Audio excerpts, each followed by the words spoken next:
दुनिया में स्मार्टनेस की एक ही तरीका है कि हम अपने आप को बेहतर कैसे बनाएं। मोबाइल जिंदगी नहीं है। पदाधिकारी और कर्मचारी बनना आसान बात है, अच्छा इंसान बने हैं।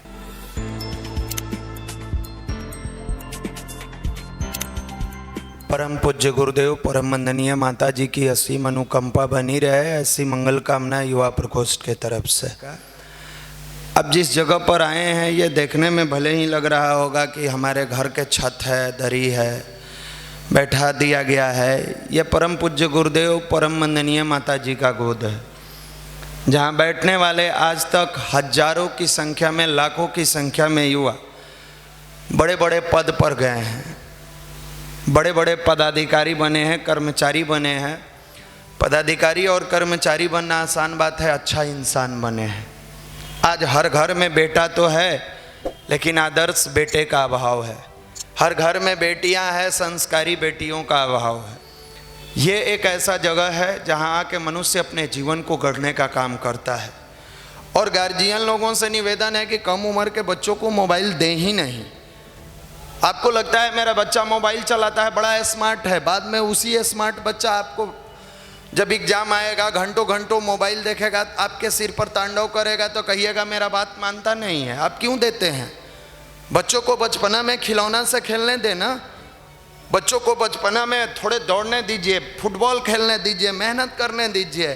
गार्जियन बच्चों को शांत करने के लिए मोबाइल दे देता है, और यही मोबाइल आज बड़े बच्चे बैठे हैं, इनसे पूछिए इनकी क्या दुर्दशा है। इनकी ये दुर्दशा है कि घंटों उस स्क्रीन पर छोटे से आंख लगा के बैठे रहते हैं, और एग्जाम के समय में इनका कंसंट्रेशन नहीं बन पाता है।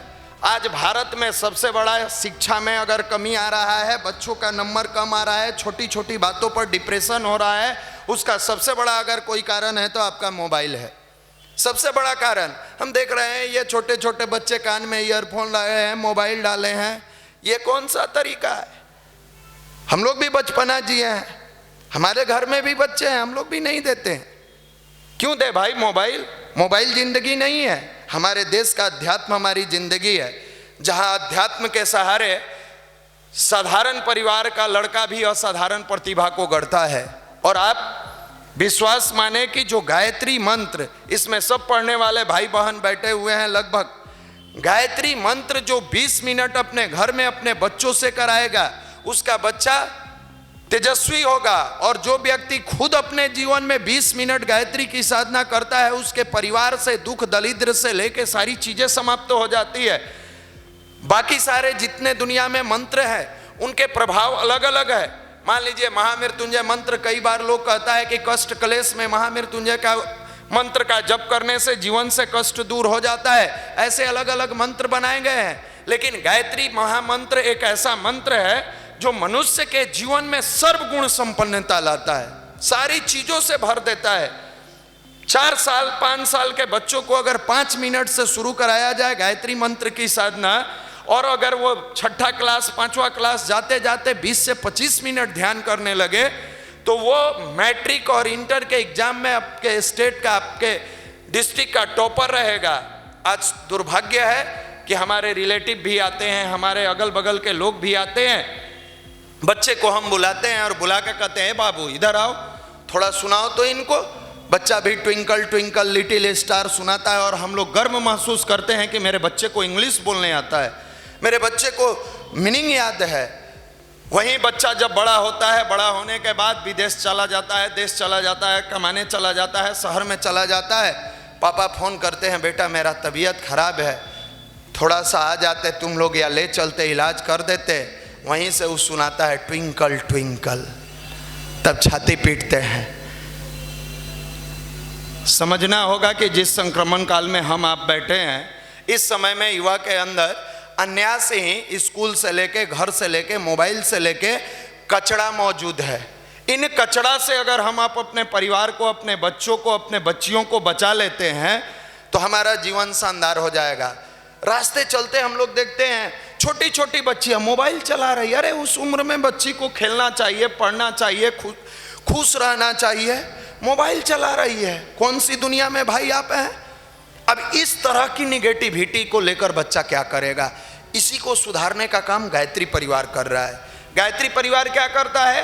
जैसे आप देखिएगा कि लाइन खींचा जाता है पोल से, और पोल से लाइन आता है, कनेक्शन दिया जाता है, और कई बार कार्बन पकड़ लेता है जिसके कारण वोल्टेज फ्लैक्चुएट करता है।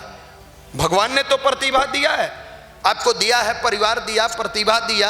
अब आपके अंदर कार्बन लग गया है छोटे छोटे चीजों का। पहला, सुबह नहीं जगने का, बच्चा है सोने दो, आराम से सोने दो।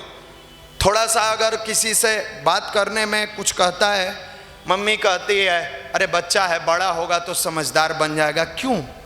उस बच्चे को अभी ही समझदार बना दीजिए कि बड़ा होकर गलती न करे। आप क्यों उसको ढकने का प्रयास करती है? बच्चा है, बच्ची है, ये मत कीजिए। उसके अंदर समझाइए। ये नहीं कहते हैं कि आप थप्पड़ लगाइए, समझाइए कि बेटा बड़ों से कैसे बात करनी चाहिए, बड़ों के साथ कैसे चलना चाहिए, स्कूल में जाइए तो कैसे बात कीजिए, किस लेवल से बात कीजिए, कैसे रखिए। ये छोटी छोटी चीज़ें मनुष्य को बड़ा आदमी बनाती है। हमारे बहुत सारे भाई जो पटना में बैंक, रेलवे, एसएससी की तैयारी करते हैं, आप पूछिए इनसे, ये आए थे, इनको चलने नहीं आ रहा था, इनको बोलने नहीं आ रहा था। जब ये देखते हैं, अभी तो दिवाली का समय है, वरना सुबह शाम ये और इसके ऊपर दोनों फ्लोर भरा रहता है। एक साथ हजारों की संख्या में लड़के बैठते हैं। वो भी कौन लड़के? जो मेडिकल की तैयारी कर रहे हैं, जो नीट की तैयारी कर रहे हैं, जो आईआईटी की तैयारी कर रहे हैं, जो बैंक और रेलवे, एसएससी की तैयारी कर रहे हैं। उनको लगता था कि हमारे जीवन में स्मार्टफोन आ जाएगा तो हम स्मार्ट हैं, जींस स्मार्ट पहन लिए हैं तो स्मार्ट है। लेकिन जब यहाँ आए तो उन्हें पता चला कि दुनिया में स्मार्टनेस की एक ही तरीका है कि हम अपने आप को बेहतर कैसे बनाएं। आज हर गांव में जाइएगा, हर इलाके में जाइएगा, हर घर में झांक कर देखिएगा तो नौकरी करने वाले बहुत सारे बेटे और बेटियां मिलेंगे, लेकिन अपने माँ बाप का बात मानने वाले कितने बेटे बेटियां हर घर में मिल रहे हैं, इलाके में कितने मिल रहे हैं। ये गायत्री महामंत्र करता है। गायत्री मंत्र मनुष्य के बुद्धि को शार्प बनाता है, मनुष्य के बुद्धि को समर्थवान बनाता है। आप याद करिए वो दिन जब माँ ने 9 महीना दर्द से आपको पाला, उंगली पकड़कर चलना सिखाया, कंधों पर बैठाकर दुनिया दिखाई। किस लिए दिखाई? मेरा बेटा बड़ा होगा, समझदार होगा, मेरी बेटी बड़ी होगी, समझदार होगी तो मेरा नाम रोशन करेगा। आज 12 साल, 14 साल, 16 साल, 18 साल का युवा नशा में लिप्त है। और तो और हटाइए, पटना में रहने वाले भाई, उनसे पूछिए, इनके पिताजी मेहनत करते हैं, मजदूरी करते हैं, कठिन परिश्रम करते हैं, 4 से 6 हजार रुपया इनको महीना में भेजते हैं, जबकि पूरे परिवार की कमाई 10,000 है। फिर भी उनके मन में है कि हम अपने बेटे को पढ़ाएंगे, बेटी को पढ़ाएंगे, सफल बनाएंगे। वो बूढ़ा बाप 50 साल, 55 साल, 60 साल की उम्र में घर से दूर दिल्ली, कलकत्ता, बंगाल, बेंगलोर से लेके अलग अलग जगहों पर अपने शरीर से मेहनत करके, पसीना बहा के, एक एक पैसा कमाकर और भेजता है। ये भाई लोग इंतजार में है कि आज भारत पाकिस्तान का मैच है, देखना है। आज भारत पाकिस्तान के मैच में अपने समय को बर्बाद करना है, लगाना है। दीपावली अभी सोमवार को है, गुरुवार से ही घर जाना शुरू कर दिए हैं। ये कौन से बच्चे हैं? ये वो साधारण परिवार के बच्चे हैं जिनके पिता की आर्थिक स्थिति इतनी कमजोर है कि अगर समय से दवा लेना है तो पिता 100 बार सोचता है कि मैं दवा खाऊं कि बच्चे को पढ़ाऊं, और वो दवा नहीं खा पाता है। अपने बच्चों को पढ़ाने के चक्कर में कई बार उनके घर की दवाएं छूट जाती है। हम फिजिक्स के टीचर के पास भेज के फिजिक्स तो अच्छा कर देते हैं, मैथ वाले सर के पास भेज के इसका मैथ तो बेहतर बना देते हैं, लेकिन क्या इसके अंदर जो इमोशंस है, जो पावर है, भाव है, इसको जागृत कैसे करिएगा? इसको कैसे ठीक कर दीजिएगा?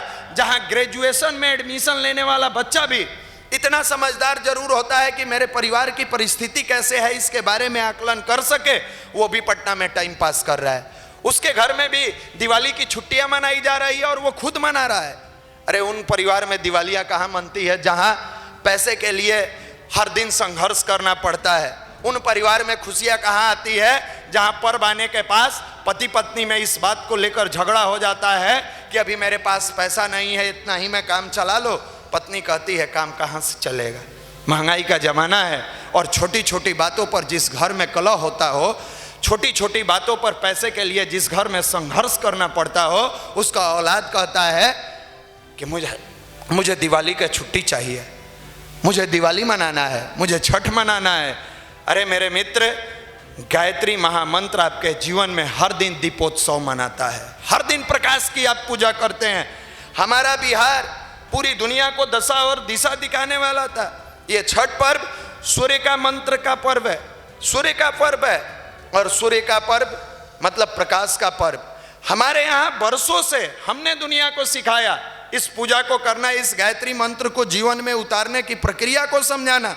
कई लोग जाइएगा बाहर, बहुत सारे हमारे भाई कहते हैं बाहर जाते हैं, लोग कहता है बिहारी बड़ा तेज होता है। रियल बात है, तेज होता है। इसके पीछे का रीजन आपने नहीं देखा। हाँ, धूर्त वाला नहीं कि आपने किसी का पैकेट मार लिया, मंदिर में गए अपना पुराना वाला चप्पल छोड़ के नया पहन के चले गए। तेज होता है, रियल तेज होता है, क्योंकि हजारों वर्षों पहले से हमारे यहाँ की माताएं 3 दिन अनुष्ठान में उपवास रखते हुए सबसे ज्यादा करंट का फ्लो पानी में होता है, उस पानी में खड़ा होकर सूर्य की आराधना करती है। तो जिस राज्य में भगवान भास्कर की आराधना होगी, इस तेज पुंज की आराधना होगी, उस राज्य में तेजस्वी औलाद ही पैदा होगा। यह विज्ञान है, यह साइंस है, इसको कोई नहीं ठुकरा सकता है। और उस घर का, उस राज्य का, उस जगह का बच्चा अगर मोबाइल पर ही करे, कहीं ना कहीं दुर्भाग्य है। आपका है इसमें लगे हुए हैं, खास करके बड़े भाइयों से निवेदन है, आपका एग्जाम है, आपका धीरे धीरे धीरे धीरे आप एसएससी सीजीएल का फॉर्म भरे हैं, बिहार एसएससी का फॉर्म भरे हैं, आप बहुत सारे बैंक रेलवे एसएससी का जो वैकेंसी आया है फॉर्म भरे हैं, आप घर छुट्टी मना रहे हैं, आप दिवाली मना रहे हैं। माफ़ करिएगा, हमारे यहाँ का युवा इतना कमज़ोर नहीं होता था। हमारे यहाँ का युवा तो मैं रंग दे बसंती चोला का कविता पढ़ता था और हंसते हंसते मुस्कुराते फांसी पर चढ़ जाता था। आज तो ये छुड़छुड़ी और पटाखा चिटपुटिया खोजते चलता है। जिस परिवार में संघर्ष होता हो, उस परिवार का बच्चा इस तरह अपने जीवन को बर्बाद नहीं करता है।